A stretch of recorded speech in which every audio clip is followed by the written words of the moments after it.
Hello friends, स्वागत करता हूँ एक बार फिर से आपके अपने यूट्यूब चैनल पर। और फ्रेंड्स, आज के वीडियो में हम लोग बात करेंगे 67 बीपीएससी के द्वारा निकाले गए एप्लीकेशन फॉर्म का, जिसका एप्लीकेशन 30 तारीख से चालू होने वाला है, यानी कि 30 सितंबर से जिसका एप्लीकेशन चालू होने वाला है। आयोग ने, जैसा कि आपको पता है, कि विज्ञापन इसका निकाल दिया है और हम लोगों ने इसका वीडियो भी डाल रखा है, आप जा करके चेक कर सकते हैं। कुछ इंपॉर्टेंट पॉइंट्स है जिसके बारे में आयोग ने फिर से एक नोटिफिकेशन निकाला है और ये बताया है कि कैंडिडेट्स को किस चीज़ों के लिए रेडी रहना चाहिए और डॉक्यूमेंट्स से रिगार्डिंग वो किस तरह से सही रहें, ताकि उनके जो कैंडिडेचर हैं, यानी कि उनका जो भी एप्लीकेशन फॉर्म हो वो किसी तरह से रिजेक्ट नहीं हो। तो बीपीएससी ने क्या नोटिस दिया है, आज की वीडियो में हम लोग उसी तरह से बात करेंगे। और जैसा कि आपको पता है कि 67 का विज्ञापन आपको आ चुका है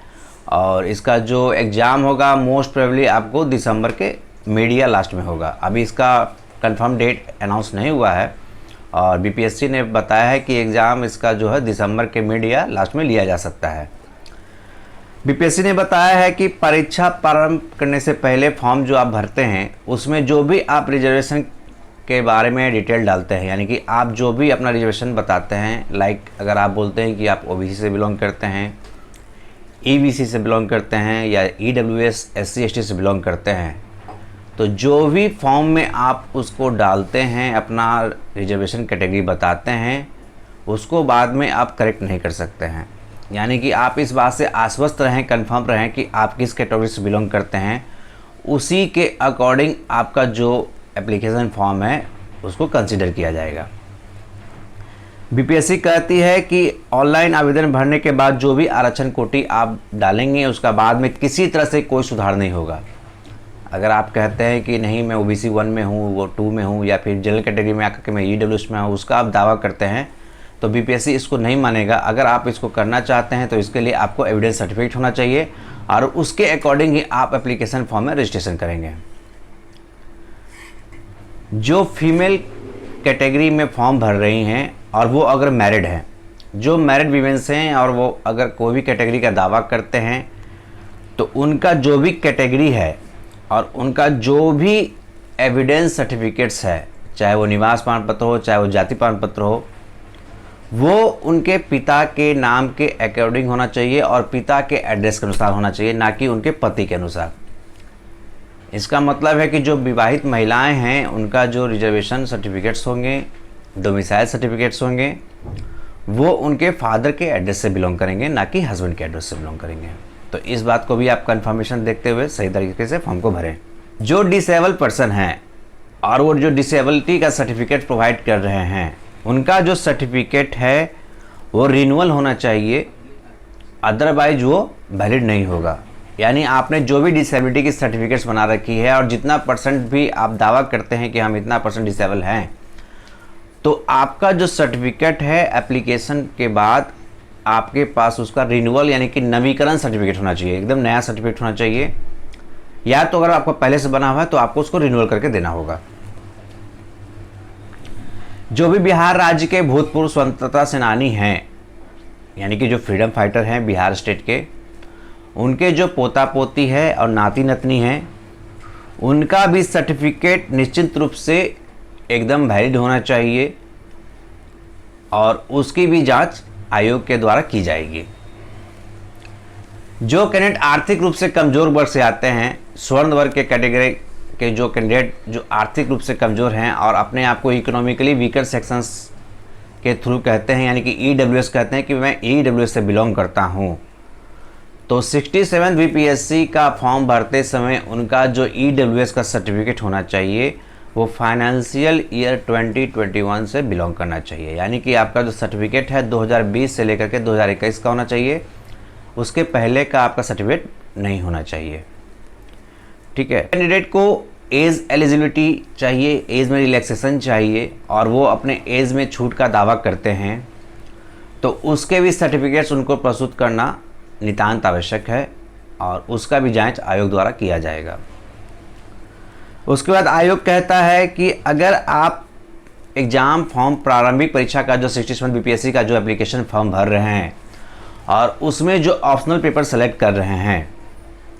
वो ही अंतिम ऑप्शनल पेपर होगा। आप बाद में आप उसको किसी भी कारण से अगर आप कहते हैं कि मैं चेंज करना चाहता हूँ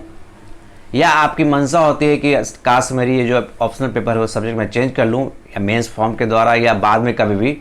तो आयोग इसका अधिकार आपको नहीं देगा। यानी कि आप जो प्रारंभिक परीक्षा का जो फॉर्म भर रहे हैं और उसमें जो ऑप्शनल पेपर डाल रहे हैं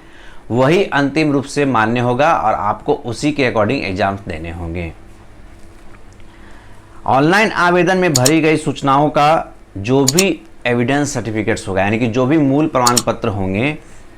वो आपको अगर आयोग चेक करता है और आपके एप्लीकेशन फॉर्म में भरे गए डिटेल्स से डिफरेंस होता है उसमें, तो आपका जो कैंडिडेचर है यानी कि आपकी जो योग्यता है उसको आयोग रद्द कर देगा और आप किसी भी तरह से इस फॉर्म के लिए, इस परीक्षा के लिए योग्य नहीं होंगे। आपके जो सर्टिफिकेट्स हैं, आपका स्नातक पास करने का जो डेट होना चाहिए, आपकी जो भी ग्रेजुएशन की होगी, वो एडवर्टीजमेंट के पहले की होनी चाहिए, ना कि एडवर्टीजमेंट के बाद की होनी चाहिए। यानी कि विज्ञापन आने के पहले का आपका ग्रेजुएशन सर्टिफिकेट कंप्लीट होना चाहिए। जो भी पासिंग डेट्स सर्टिफिकेट मिलने के जो भी डेट्स इशू डेट्स होते हैं, वो आपका बीपीएससी 67 के विज्ञापन के प्रस्तुतिकरण के डेट के पहले का होना चाहिए, ना कि उसके बाद का होना चाहिए। आप जो भी डोमिसाइल सर्टिफिकेट प्रोवाइड करते हैं वो आपका बिहार स्टेट का होना चाहिए और उसी के अकॉर्डिंग आपका रिजर्वेशन माना जाएगा। तो जो भी कैंडिडेट 67 बीपीएससी का एग्ज़ाम देना चाह रहे हैं और वो चाह रहे हैं इसके लिए योग्य हो, तो वो अपने सर्टिफिकेट्स को अच्छी तरह से जांच ले, अपने जाति सर्टिफिकेट्स को, अपने निवास प्रमाण पत्र को और अपने जो भी एलिजिबिलिटी में छूट चाहते हैं, अपना जो भी सर्टिफिकेट पासिंग सर्टिफिकेट्स है, ईडब्ल्यूएस वाले, फीमेल जो मैरिड हैं, वो लोग सारे डॉक्यूमेंट्स को क्वालिफाई करके रखें और उसके बाद ही फॉर्म को अप्लाई करें। फ्रेंड्स, आयोग इस बात में पूरी तरह से रेडी है कि आपके सर्टिफिकेट्स का मिलान करके ही आपकी योग्यता की जांच होगी। तो कैंडिडेट्स कहीं से इस तरह से कोई भूल ना करें कि फॉर्म भरने के बाद उनको लगे कि मैंने गलती कर दी है, क्योंकि सुधार का मौका आपको नहीं मिलेगा। इस बार जो फॉर्म भरे जाएंगे बीपीएससी 67 के, तो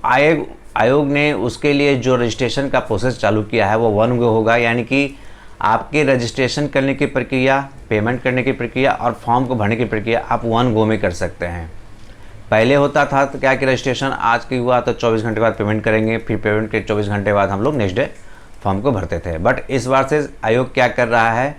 कि आप वन गो में फॉर्म को भर सकते हैं, यानी कि रजिस्ट्रेशन करके तुरंत पेमेंट कर सकते हैं और पेमेंट करने के बाद आप फॉर्म को फिल कर सकते हैं। रजिस्ट्रेशन करने के बाद आप एक बार रजिस्ट्रेशन में भरे गए डिटेल्स को फिर से जांच लें। बिफोर पेमेंट करने के पहले आप एक बार रजिस्ट्रेशन को फिर से जांच लें और अगर लगता है आपने कहीं पे फिर से कोई मिस्टेक कर रखा है,